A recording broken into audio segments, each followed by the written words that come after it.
दिन भर खिलौने बेचकर थका हारा बशीर हमेशा की तरह शाम को ट्रेन पकड़ने निकला। उसके जहन में सिर्फ आराम और घर पहुंचने की ख्वाहिश थी। मगर उस रात किस्मत ने उसके साथ एक भयानक खेल खेलने का फैसला कर रखा था। बशीर नहीं जानता था कि आज वो खुद किसी और के खेल का खिलौना बनने वाला है। गलत ट्रेन पर सवार होना महज एक मामूली गलती नहीं थी, बल्कि एक ऐसे सफर का आगाज था जो। दोस्तों, वीडियो लाइक और चैनल सब्सक्राइब करके बेल दबा दें। शुक्रिया। शाम के ढलते ही शहर की गलियों में रौनक मांद पड़ने लगती। दुकानदार अपनी दुकानों के शटर गिराते, खरीदार जल्दी जल्दी सामान समेटते और बच्चे वालिदैन हाथ पकड़े घर की तरफ दौड़ते।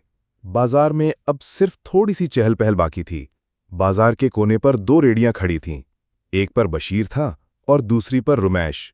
दोनों बरसों से खिलौनों का कारोबार करते थे। बशीर लंबा चौड़ा, सांवला मगर मजबूत जिस्म वाला था, जबकि रुमैश दुबला पतला मगर बातूनी और शौख मिजाज। दिन भर की थकन के बावजूद दोनों अक्सर शाम को हंसी मजाक करते रहते। बशीर हमेशा कहता, रुमैश, बस वाले बड़े झंझट हैं, तुम भी ट्रेन से जाया करो, सुकून से नींद पूरी हो जाती है। रुमैश कहकहा लगाता, अरे भाई, तुम्हें तो पटरियां पसंद हैं, मुझे सड़क का शोर भला लगता है। बस में मजा है, लोग गपशप करते हैं, तुम्हारी ट्रेन तो कब्रिस्तान जैसी सुनसान होती है। ये मुकालमे उनके रोजमर्रा का हिस्सा थे और फिर दोनों अपने अपने रास्ते निकल जाते। उस रात भी यही हुआ, मगर फर्क ये था कि बशीर के कदम कुछ भारी और आंखें कुछ ज्यादा बोझल थीं। दिन भर कमाई अच्छी हुई थी, मगर थकन भी ज्यादा थी। स्टेशन पहुंचकर उसने जल्दी जल्दी एक ट्रेन देखी जो रवाना होने को थी। उसे लगा ये वही ट्रेन है जो मधुकालस जाती है। वो भागकर अंदर चढ़ गया। डब्बे में रश कम था। 2-3 औरतें बच्चों के साथ, 1-2 बुजुर्ग और चंद नौजवान कोने में बैठे थे। बाकी सीटें खाली थीं।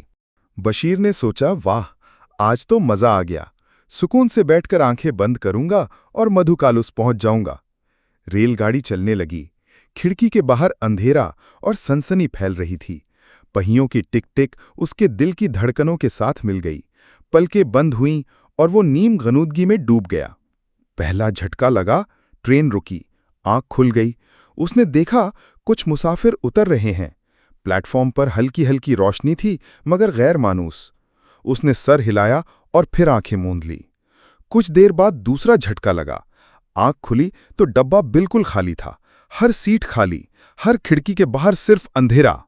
बशीर का दिल जोर जोर से धड़कने लगा। वो घबराकर खड़ा हुआ और नीचे उतर गया। प्लेटफॉर्म वीरान था। चंद बल्ब मध्यम रोशनी दे रहे थे। ठंडी हवा के झोंके अजीब सी सनसनी पैदा कर रहे थे। उसने एक शख्स को देखा जो शायद किसी सिगरेट का कश ले रहा था।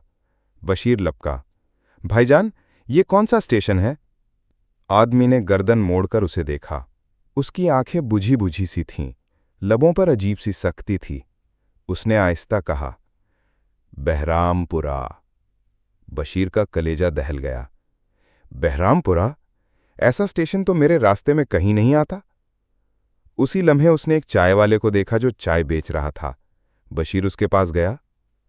भाई, मुझे तो मधुकालस स्टेशन जाना था, ये कौन सा इलाका है? चाय वाले ने उसकी आंखों में झांका, जैसे उसके दिल की कैफियत पढ़ रहा हो। फिर ठंडी सांस भरी और बोला, भाई, ये बहरामपुरा है। आखिरी ट्रेन थी, अब सुबह तक मधुकालस की ट्रेन नहीं मिलेगी। तुम्हें रात यहीं गुजारनी होगी।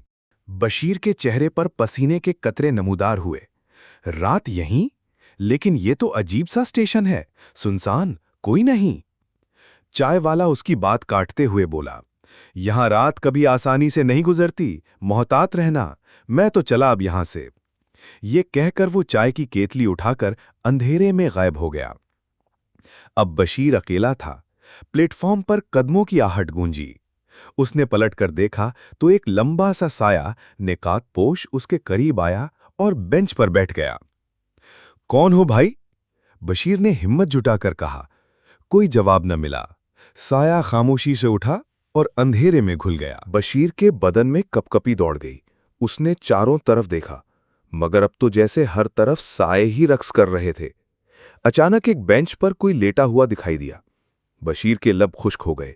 उसने लरसते लहजे में कहा, भाई पानी मिल जाएगा, बहुत प्यास लगी है, देखो ना कितना खौफनाक स्टेशन है।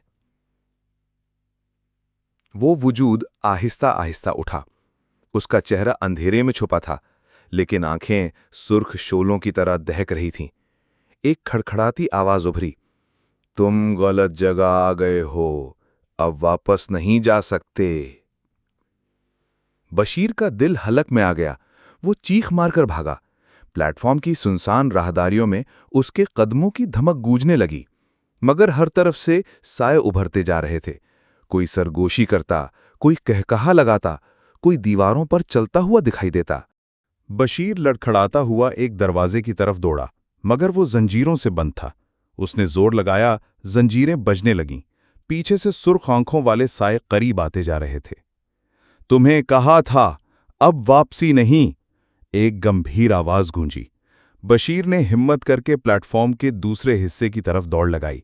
वहां एक पुराना बोर्ड लगा था जिस पर मिट्टी जमी थी। उसने हाथ फेरा तो अल्फाज नुमाया हुए, बहरामपुरा, रूहों का आखिरी ठिकाना। बशीर के रोंगटे खड़े हो गए। वो पीछे हटा, मगर तभी नकाब पोश साया उसके सामने आ गया।